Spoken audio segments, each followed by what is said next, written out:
Hello again, author Don Nicely here again today with another reading from his award-winning book, A Year Without Fear, to help you find serenity in the Scriptures, because the Bible promises to give us peace, and that's what we need to live with today is peace. Have you ever had a panic attack? I didn't even know what they were until I started experiencing them. In the next couple days, I'm going to tell you the true story about my panic attack adventure. And today I want to read the scripture that God gave me that removed all the panic from my life. It's an amazing little scripture, just a few words. It's found in Psalm 46:10. It says, "Be still and know that I am God." When God spoke that scripture to me one night at work, all my fear went away. And I hope this helps you. This is part one of the fear of panic attacks. In 2002, after finishing a 7-year term as a pastor of a church in a small town in Ohio, God revealed to us it was time to move on. Our ministry could be better served if His plans for us, if we would move to a location which was 2 hours from our current location.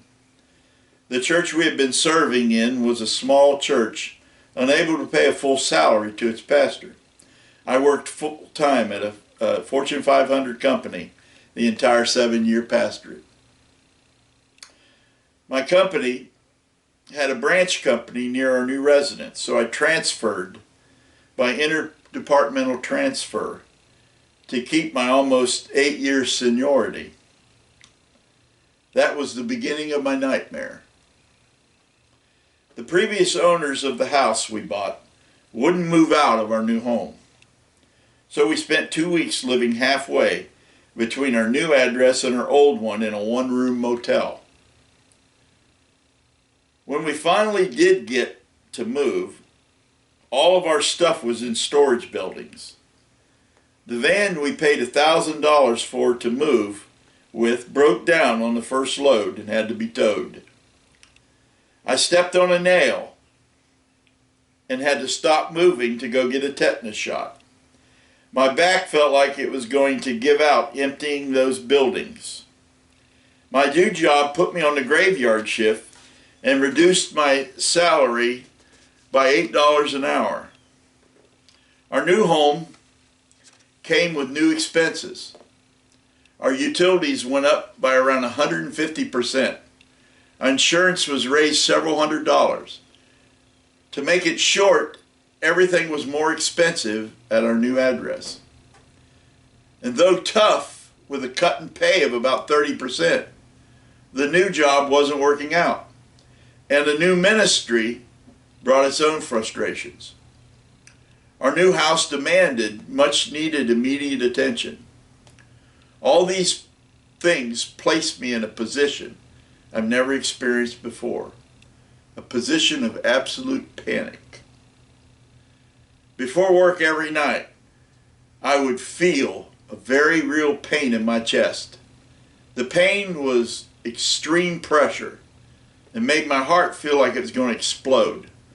My breathing would get fast, my mouth would go dry, and my mind would get this deep sense of dread. My wife, who is a nurse, would say, "Don, you're having a panic attack." "No way," was my response. "I'm not afraid of anything." Finally, one night while I was at work, I leaned over my workstation in despair, and I asked God, "What am I going to do now?"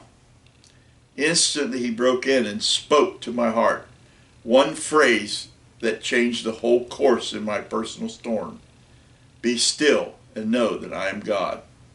Almost immediately, all my panic left, and my whole attitude changed with the situation.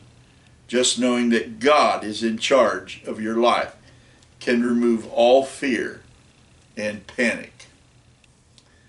Now that's an incredible story, but that's not the end. Tomorrow I'll finish that story in part 2. And so I hope you pay attention. And right now, I hope you go to Don Nicely Books and get a free copy while supplies last. Click on the link. It'll show you how to get it for absolutely free. You just pay shipping and handling. It's a 400-page paperback book. I know you'll enjoy it. God bless until next time.